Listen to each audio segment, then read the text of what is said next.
गरीब काली बेटी की रेलवे स्टेशन पर विदाई।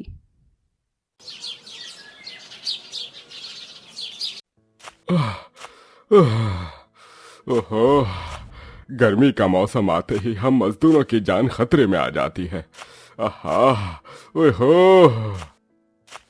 मनोहर भाई, थक गए क्या? हाँ महेश भाई, इस कड़ी धूप में तो पत्थर तोड़ तोड़ कर हालत खराब होने लगी है। सही कह रहे हो मनोहर भाई। कड़ाके की धूप में गरीब बूढ़ा मनोहर एक बड़े से पहाड़ से पत्थर तोड़ने का काम कर रहा था। तभी मनोहर अपने मजदूर दोस्तों के साथ शाम तक कड़ी मजदूरी करके उसी गांव मोनपुर गांव में महेश के साथ अपने घर की ओर जा रहा था। मनोहर भाई, 8 दिन बाद मेरी बिटिया रिया की शादी है, तो आप अपने परिवार के साथ जरूर आइएगा मेरी बेटी की शादी में। महेश भाई की बेटी रिया तो मेरी बेटी कविता से उम्र में कितनी छोटी है, और देखो उसकी शादी होने जा रही है। पता नहीं मेरी कविता की शादी कब तक होगी। हम जरूर आएंगे रिया बिटिया की शादी में। वैसे आपकी बेटी कविता की उम्र भी शादी के लायक हो चुकी है। कविता को अब तक कोई रिश्ता आया कि नहीं? महेश भाई, आप तो जानते हो ना, एक तो गरीबी मुझे चैन से जीने नहीं दे रही, और बेटी के काले रंग की वजह से अब तक उसकी कहीं शादी नहीं हो पा रही। तभी मनोहर उसी गांव में अपने छोटे से मिट्टी के बने घर में आता है, जहां उसकी पत्नी अनुजा और जवान बेटी कविता थी। कविता दिखने में काफी काली सांवली थी। उसके काले रंग की वजह से अब तक उसकी कहीं शादी नहीं हो पा रही थी। अनुजा, खाना बना कि नहीं? जी, बन गया है। तभी कविता अपने माता पिता के साथ खाना खाती है। मनोहर अपने इस परिवार के साथ बड़ी गरीबी अवस्था में अपना जीवन बिता रहा था। अरे वाह अनुजा, तुमने तो बड़ा ही स्वादिष्ट खाना बनाया है आज। जी, आज का खाना कविता ने बनाया है। क्या? कविता बिटिया, तू इतना स्वादिष्ट खाना बनाती है? तभी अनुजा की आंखों में आंसू आ जाते हैं। क्या हुआ माँ? बिटिया, तेरी उम्र की सभी लड़कियों की शादी हो गई है, पर तेरे काले रंग की वजह से अब तक तेरी कहीं शादी नहीं हो रही है, और न ही तुझे कोई रिश्ते आ रहे हैं। भगवान जी, हमारी बच्ची कविता बहुत भोली भाली है, क्यों इसे अब तक शादी का सुख प्राप्त नहीं हो पा रहा है? भगवान जी, मेरे काले रंग की वजह से मेरे माता पिता को कितनी मुश्किलों का सामना करना पड़ रहा है। कविता के काले रंग की वजह से कविता के जीवन में एक भी खुशी दस्तक नहीं दे रही थी। मानो मनोहर के घर में खुशियां आना ही बंद हो चुकी थी। मनोहर उसी गांव में पत्थर तोड़ने की मजदूरी करता है। मनोहर की रोज की आमदनी केवल 200 रुपए ही थी, और बेटी की शादी न होने के दुख ने मनोहर अनुजा की रातों की नींदें उड़ा रखी थी। बहरहाल इसी तरह दिन गुजरते गए। हर बार अपनी बेटी के लिए लाए रिश्ते की ना सुनकर अनुजा मनोहर काफी परेशान हो चुकी थी। कुछ महीने बाद एक दिन कविता की पड़ोस के गांव में रहने वाले एक राहुल नाम के अमीर लड़के का रिश्ता आता है। अनुजा जी, आपकी बेटी का रंग तो कितना काला है। तो क्या हुआ मेनका, हमें इंसान का रंग रूप नहीं बल्कि उसकी सीरत देखनी चाहिए। देखो कविता बिटिया में कितनी सादगी है। मनोहर भाई, हमें आपकी बिटिया बहुत पसंद है। सालों से जो खुशी मनोहर के घर दस्तक देना भूल गई थी, आज उस खुशी को अपने दहलीज पर आकर ढेर सारी खुशियां लाते देखकर मनोहर अनुजा काफी खुश हो जाते हैं। तभी दोनों परिवार में बातचीत होने के बाद राहुल कविता की शादी 1 हफ्ते के बाद की तय हो जाती है। अगले दिन रात में अनुजा, मैं मंडप वाले को जता कर आता हूँ। उसकी दुकान भी गांव के बाहर है, और वो रात को ही दुकान खोलता है। मनोहर बाहर आता है और एक ऑटो में बैठकर टेंट वाले की दुकान पर जाने लगता है। तभी थोड़ी दूर पर पहुंचते ही एक तेज रफ्तार ट्रक उस ऑटो को उड़ाकर मनोहर के पैरों को अपने टायर के नीचे कुचलकर चला जाता है। इस हादसे में मनोहर के दोनों पैर जीवन भर के लिए अपाहिज हो जाते हैं। मनोहर के इलाज में अनुजा कविता को अपना छोटा सा घर बेचना पड़ता है। कुछ दिन बाद अनुजा कविता मनोहर को लेकर हॉस्पिटल से बाहर आते हैं। बिटिया, अब हम कहाँ जाएंगे? हमारा घर तो बिक चुका है, हमारे पास तो पैसे भी नहीं है। अनुजा जी, अब आपकी बेटी की शादी मेरे बेटे से नहीं हो सकती, क्योंकि अब तो आप रास्ते के भिखारी बन चुके हैं। मेनका कविता से रिश्ता तोड़कर वहां से चली जाती है। इतनी मुश्किल से तो कविता बिटिया का रिश्ता तय हुआ था, और मेरे कारण आज मेरी बच्ची का रिश्ता टूट गया। तभी तीनों गांव में घूमने लगते हैं, पर कोई भी उन्हें पनाह नहीं देता। शाम तक तीनों थके हारे गांव के रेलवे स्टेशन पर आते हैं और वहां रेलवे स्टेशन पर बने एक वीरान छोटे से टूटे झोपड़े में आकर बैठ जाते हैं। अब कैसे होगा जी हमारा गुजारा? हमारे पास ना तो पैसे हैं, ना खाना है और ना ही सर छुपाने को छत है। तीनों भूखे ही सो जाते हैं। अगले दिन कविता प्लेटफॉर्म पर आती है जहां कुछ मजदूर मालगाड़ी ट्रेन में भारी बोरियां उठाकर रखते जा रहे थे। तभी कविता उन मजदूरों के पास आकर उनसे काम मांगती है। अरे बहन जी, हमारे मालिक वो सामने खड़े हैं, आप उन्हीं से जाकर बात कीजिएगा। सामने रेलवे ऑफिसर रोहन खड़ा था।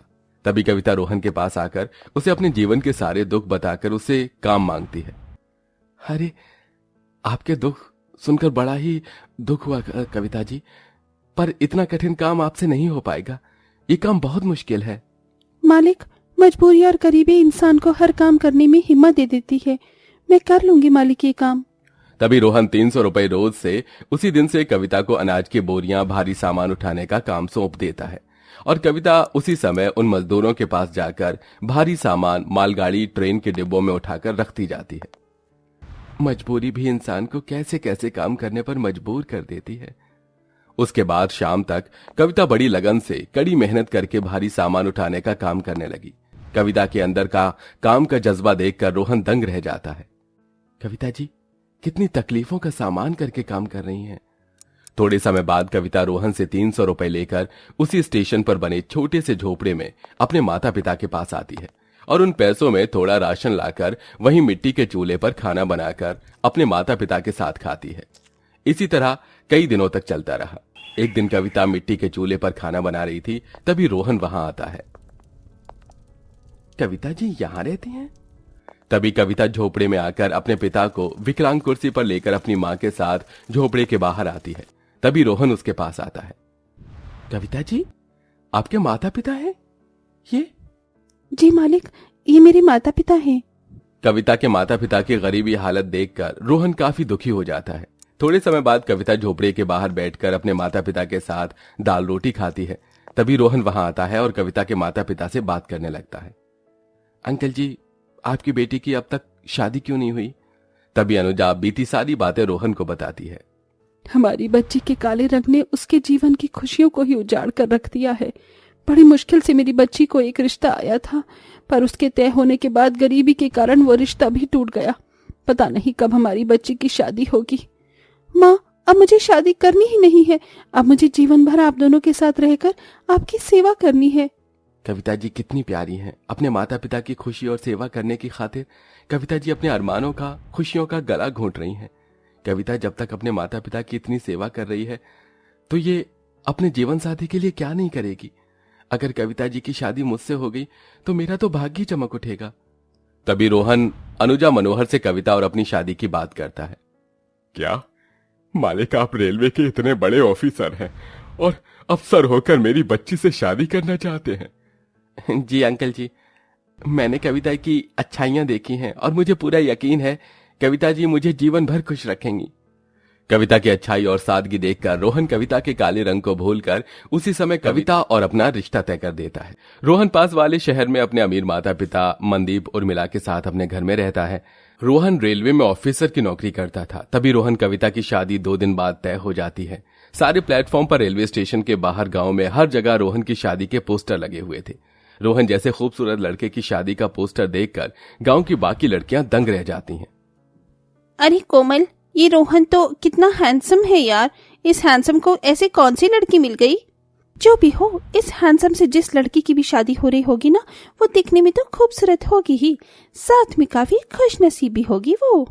2 दिन बाद गांव में रेलवे स्टेशन के बाहर और रेलवे प्लेटफॉर्म पर काफी खूबसूरत मंडप और फूल से सजावट की हुई थी। वहां सारे गांव वाले आए हुए थे। तभी प्लेटफॉर्म पर एक ट्रेन फूलों से सजी हुई आती है, जिसमें से रोहन और सारे बाराती उतरते हैं। अब सब शादी के मंडप में आते हैं। तभी कविता दुल्हन के अवतार में आकर रोहन के पास मंडप में बैठ जाती है। कविता के काले रंग को देखकर सब दंग रह जाते हैं। ये क्या, इस हैंडसम की शादी इस काली कलूटी से हो रही है? सब कविता रोहन की अनोखी जोड़ी देखकर तरह तरह की बातें करते हैं। तभी रोहन कविता की शादी हो जाती है। विदाई का समय। रोहन कविता को ट्रेन में ले जाने लगता है। रोहन ने अपनी शादी में पूरी एक ट्रेन ही बुक कर रखी थी। माँ, पिताजी, मैं आप दोनों को छोड़कर नहीं जाना चाहती। मैं चली जाऊंगी तो आपका ख्याल कौन रखेगा? बिटिया, हम तो जैसे तैसे अपना जीवन बिता लेंगे, पर अब से तेरे जीवन की एक नई शुरुआत होने जा रही है। जा बिटिया जा, और जीवन भर खुशी से अपना जीवन बिता। अंकल जी, आपकी बेटी अकेली मेरे साथ नहीं आएगी, बल्कि आप दोनों भी जीवन भर के लिए हमारे साथ चल रहे हो। चलिए अंकल आंटी, अब हम सब साथ रहकर मजे से खुशी खुशी अपना जीवन बिताते हैं।